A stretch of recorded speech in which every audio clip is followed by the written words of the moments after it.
Okay, Adam requested I do a video on the sort of world building aspect of creating the Fens. I haven't actually opened the map for the Timaean realms since I changed the computer, and so by the looks of it, the new PC doesn't have the fonts that I used when I created the map of Timaia, which is what's on the screen currently. And so I'm going to have to update this. So it does look a bit trash at the moment, but this is the map of Timaia, which of course is where the Fens are from. So let's talk about the world building aspect of creating the Fens. When I set the game up, I put a big world map in front of you guys, and I had a pretty good idea of the sorts of people that were in each of the 7 sort of nations that made up the Marsidian Isles. And I knew that the premise of the Marsidian Isles was this series of islands that had once been more or less controlled by one faction called the Marsidians, who had an empire. And then that empire had been destroyed during an ice age. And the region called Timaia, I knew was a kind of a rugged sort of borderlands area that was roughly based off of the period of the area of Europe called Gaul during the sort of the 5 centuries either side of the birth of Christ, so sort of 5 BC up until 5 AD. It was based on that region of European history. And when Jess said that she wanted to play a barbarian, I knew, okay, I said, okay, what do you imagine your tribe is like? And Jess didn't really know anything about barbarian tribes, which makes a lot of sense because most people wouldn't, unless you come from a very fantasy-oriented background. And so I thought, okay, well, I'll come up with some different options, and that way Jess can choose one of the tribes. And I had this idea in my head from an old friend of mine who he had told me in a game that I had tried to run for him and a few other people. He had said he wanted to play a barbarian. And so at the time I'd come up with this concept of the land of Timaia, which was basically 7 tribes. And it was 7 tribes, and within each tribe there were 7 separate factions. And so I already had this starting position of knowing that Timaia had 7 tribes, and so I came up with those 7 tribes to give to Jess so that she could have the choice. But in order to come up with 7 different barbarian tribes and have them all be distinctly different, I needed some model, some kind of process that those tribes could come out of, where they actually felt distinct, so that there was a reasonable difference between them. And the way that I did that was, because I have a background in playing Magic the Gathering, I used the Magic color system to create 7 different tribes. And I think I said in the villains and antagonists video, one of the ways to come up with an original concept is to take 2 things and put them together. So you take 2 things that people know and understand, and when you put them together, it creates something original. And all of the tribes in Timaia are based on basically 2 or 3 different color combinations from Magic the Gathering. So I'll go through the tribes very quickly. The Fens were kind of the first tribe that I came up with because they are the most sort of stereotypical. They're based on the color combination of red-green from Magic, or arguably red-green-black. So red is the idea of sort of emotionality, passion, sort of a fiery fervor, and green is the color of nature. And so they are the quintessential barbarian tribe. They live in nature. They have a very fiery, combative attitude to life. And I sort of brought in the animalistic element over time, where they worship these kind of nature spirits, and then tied that idea into the sort of the overall pantheon of the world. And so those nature spirits came underneath Fenris, who of course is the god of the wilderness and the hunt. And that was where the Fens really came from. And one of the ideas that I introduced with the Fens was the idea that they had cannibalistic tendencies, but how do you actually rationalize that into these are still people, and so their cannibalistic tendencies are more of a kind of a war tactic to intimidate their opponents. Or at least that's a big part of it for most of them. The other tribes were other combinations of colors, and so you have combining the color of green with the color of white, and white is the color of sort of unity. the next tribe I came up with was the Orbidians, who live in the mountains. And so they are this fusion of revering nature, but with community as their primal focus, or their prime focus, not their primal focus. And so they are sort of a commune of tribalistic druids and barbarian warriors who live in the mountains, and they have a real reverence for nature. And in terms of the pantheon, they have a much greater focus on the Earth Mother, sometimes called Leona, sometimes called Gaia. And they are a lot less warlike than some of the other tribes. The next tribe was the Terrene. The Terrene are a combination of red and black in the magic colour system. So red gives them that sort of fiery emotion warrior tactic, but with the addition of black, you get more of a sort of a cultish feel, and the idea of sort of sacrifice. So the Terrene are actually the origin of a lot of sort of the blood magic elements that have kind of come up in the game, and like the Terrene culture involves a lot of like sacrifice, and they will capture members of other nations and sacrifice them, and they actually worship the god of slaughter, the Slaughter King, funnily enough, as he's called, who is not a good deity in any way. And so they are, of all 7 of the tribes, they are the furthest along the kind of the spectrum of good to evil. And they actually live on an island, not on the mainland. The next tribe was the Debtors, who come from a place called Amundet, which is in the middle. And that was the combination of green with black. So you have the element of green, which brings the sort of nature reverence, and black being the sort of dark spirit and black magic. And so the idea for the Debtors was people who live in the swamps, and the entire theme behind the Debtors was that it was a society that had been basically subsumed by various different dark forces. And so everybody who lives in the region of Amundet serves one kind of dark force or another, whether it's a coven of witches, or like evil fae, like fairies, or a black dragon, or like a vampire cult. And there's only one region in Amundet where Amundet about 30 years ago was a kingdom in very much a kind of Arthurian legend kind of way, but the kingdom was destroyed by an ancient black dragon who now resides in the center of Amundet. But one region in the south is still civilized. Basically, this black dragon destroyed their capital city and then went to sleep underneath it. And so they have been able to continue existing, although they now have to deal with the fact that the rest of the kingdom of Amundet was overrun by these other nefarious forces, like the Hags of Galdenhag and the vampire cult of Valengard, and this sort of weird hybrid vampire treant society that sort of evolved in Mornbow up north. So that was the idea behind the Debtors. So like Horse is from Amundet and Siliqui is from Amundet, but both of them left after the destruction of the kingdom for different reasons, but for good reasons and obvious reasons, hopefully. And then there are, I think, 2 others. Maybe I'm missing one. So the other 2 tribes are further north. So you have the Parched Lands, which are home to the tribe called the Rebe. And the Rebe are a tribe who, in the colour pie system, were sort of less barbarian focused, but I guess they're kind of red.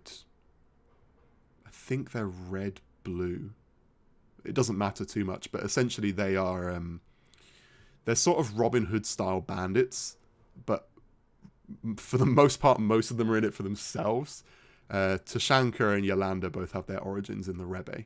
Tashanka was actually born in New Janspar, which is sort of the local capital of the Parched Lands. Yolanda was born in Lamentations, but her parents were Rebe. And the Five Finger Crew very much are rooted in the Rebe. So they have a society that's based more around trying to build up a personal legend around being a sort of a daring rapscallion hero. But only really, the Rebbe are really the only ones who think of themselves as being heroic. Everybody outside of the Parched Lands thinks that the Rebbe are just bandits. The Parched Lands themselves is not a naturally occurring desert. It is a place that looks a little bit like Utah desert, but it's a result of a magical explosion about 2,000 years ago that spread this kind of sulfur-like substance all over the land that prevents any moisture from settling on the ground, so nothing can really grow there. That's why it's called the Parched Lands. So there are two more tribes after this. So the first one is the Barcids, who live on the Roiling Coast. So the people you've met from there include Feck was originally a Barcid. Jeska and Brannock are both from the Roiling Coast, so they're both from Kinsford, which is the local capital. Walrus is also originally from the Roiling Coast. So the Roiling Coast has very heavy influences in the Woad Raiders. And the origin of that tribe was kind of like a blue-green in terms of the colour system, where they're very much nature-oriented, but they worship the Stormbringer, the god of like storms and seas. And their society is sort of a medieval, probably Dark Ages England inspired. So they have sort of large stone castles, and there's a lot of sailing boats. So it's kind of like Saxon England, basically. But there's also an area in the west, if you look at the map, called Arian Thalsen and Arian Gansford, and the Isle of Dashed Hopes, where it says the ruins of Renalora. You probably can't read it, but that area a long time ago was home to elves, and there's sort of an adoption of that particular society into the Roiling Coast. So there are quite a few half-sea elves amongst people who come from the Roiling Coast, which is why Feck was a half-elf, and you've run into some other half-elves who are from that region as well, like Kukriep Arian Telsen, who was the captain of the ship that rescued you guys from Thysis, was a half-elf from that area, and so was Captain Shakiri, who worked for Faradi. He was from that region as well. Again, a sea elf. The Pirates of Krakenholt, which is on this sort of, I think you can see where I'm circling, yeah, the island up here. So Krakenholt is a pirate stronghold that's made up of basically loads of shipwrecked boats that have been incorporated into the architecture of this cove, where there are sort of 3 pirate kings, and each pirate king has their own fleet, and because there are 3 of them, no one of them can take control, because if one of them tried to be top dog, then the other 2 would unite against them, and so there is this sort of balance, even though it's a chaotic society. And that sort of pirate kingdom, if you like, dates back about 800 years. And there's this tension between the Pirates of Krakenholt and the Barcids of the Roiling Coast, and particularly Kinsford, the local capital. So, I mean, you could have a barbarian who comes from there, which is more sea-oriented and would probably be a bit more of a sailor. The final tribe is actually not on this part of the Timaia map, because the final tribe were from Scaros, which is this island that kind of rivals the whole of the rest of Timaia in terms of size and resources. And realistically, the Scarosi amongst the Timaians are probably the most powerful politically, but they are not really interested in wielding their power to invade anywhere else or overtake anywhere else. So Scaros as a tribe was created out of a combination of red-white. So red gives the sort of fiery warrior aspect, but the unity that you get from the color white means that you have a society who are kind of like Viking knights, if you like. That was the idea that I had in my head, was they were like Viking knights, and so they have a society that's very much based around honor and chivalry, but at the same time there is this very strength-based society that values strength and honor.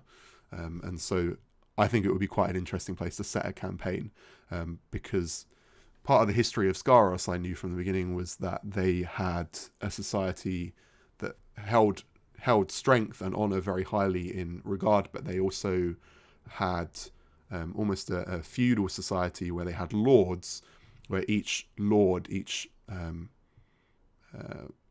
house, if you like, a little bit like a House of Game of Thrones, was based around a different dragon. And so there are sort of 5 different noble houses where each one is a different metallic dragon. So the metallic dragons are meant to be good aligned. So you've got like bronze, copper, gold, silver, and brass. Okay. And the sort of the 5 noble houses of Scaros are the people in charge, and they take care of everybody else. And at some point in history, they had actual dragon riders, so their knights would ride around on dragons, or at the very least drakes, and they would maintain order. Scaros was never conquered by the Marsidian Empire. They maintained their independence because they had dragon knights who could fight back, and because Scaros is very difficult to attack because the cliffs are so high that to actually try and assault them with a navy would be almost impossible when you're getting attacked by dragons. So that was a big part of Scaros. The kind of the one-shot game that Adam ran was set in the Murstraz range of Scaros in the north, which is why it was so cold and kind of so far removed from the rest of the game. So yeah, that was really the origin of the different Timaean tribes, and that was what the Fens came out of. And once Jess said that she wanted Bedina to be from the Fens, I kind of started fleshing out the 7 separate tribes within the Fens, and that then led to me giving Jess a kind of a breakdown of those 7 different, I think I called them clans. So there are 7 clans within each tribe, something like that. And the different clans within the Borderwoods are, one of them is based in Furholt, which is the local capital. So it's a ruined castle that was taken over by the Fens and serves as their kind of meeting place. There is the Fens from Talon Roost, which is where Bedina is from. And Talon Roost is part of the... Talon Roost and the Feral Fen are basically sort of a swampy area that's adjacent to Amandet. So there is a lot more sort of spiritualism there. You've got the Fens who live closer to the mountains, so they have the influence of the Orbidian tribe. So that is sort of Shale Score and the Razor's Run off to the west. And they live in a very dangerous area of the mountains where people don't live to old age very often. And so you have this sort of majority very young society of people who are looking to prove themselves, contrasted with the few people who've actually managed to live to old age who are quite jaded. You have the Fens who actually live on the Bounding Plain, which is outside of the Borderwoods. So it's the sort of the yellow area to the north.